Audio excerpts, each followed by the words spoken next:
नमस्कार, आप देख रहे हैं द फ्रंट। मैं हूं नवीन। रैपिड टेस्टिंग किट पर भारत और चीन के बीच ठंडी नजर आ रही है। आईसीएमआर की चीन से आई रैपिड किट इस्तेमाल न करने और इसे वापस करने की सलाह के बाद चीन ने चिंता जाहिर करते हुए इसे सवाल खड़े किए हैं।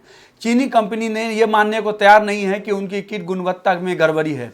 चीन ने भारत को नसीहत देते हुए कहा है कि किट के स्टोरेज, इस्तेमाल और ट्रांसपोर्टेशन सही तरीके से प्रोफेशनल लोगों द्वारा नहीं किया गया है। इसी का नतीजा है कि इसका परिणाम सही नहीं आ रहा है। वहीं भारत ने गुणवत्ता को लेकर कोई समझौता न करने की संदेश चीन को दे दिया है। सूत्रों की ओर से कहा गया है कि घटिया गुणवत्ता वाली किट लौटाई जा रही है और इसका भुगतान भी रोका जा सकता है। दोनों पक्ष इस मुद्दे पर संपर्क में हैं। भारत गुणवत्ता मानकों का कड़ाई से पालन करने को जोर दे रहा है, जबकि चीनी कंपनी दावा कर रही है कि उनके उत्पादन सही प्रक्रिया से सर्टिफिकेशन हुआ है।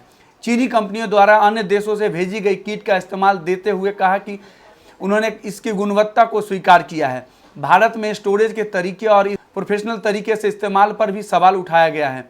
चीन की ओर से सफाई में कहा गया है कि चीन में जो मेडिकल सामान बन रहा है उसमें गुणवत्ता का ध्यान रखा जा रहा है। उनको आईसीएमआर द्वारा अनुमति प्राप्त पुणे के लैब में ही जांच की थी और सही ठहराया था।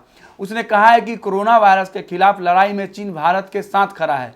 वह हर तरीके से भारत की मेडिकल सहायता करने को तैयार है।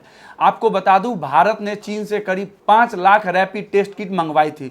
उन्होंने अलग अलग राज्यों को सौंपा गया था, लेकिन राज्यों ने इसके नतीजे पर सवाल खड़े किए थे।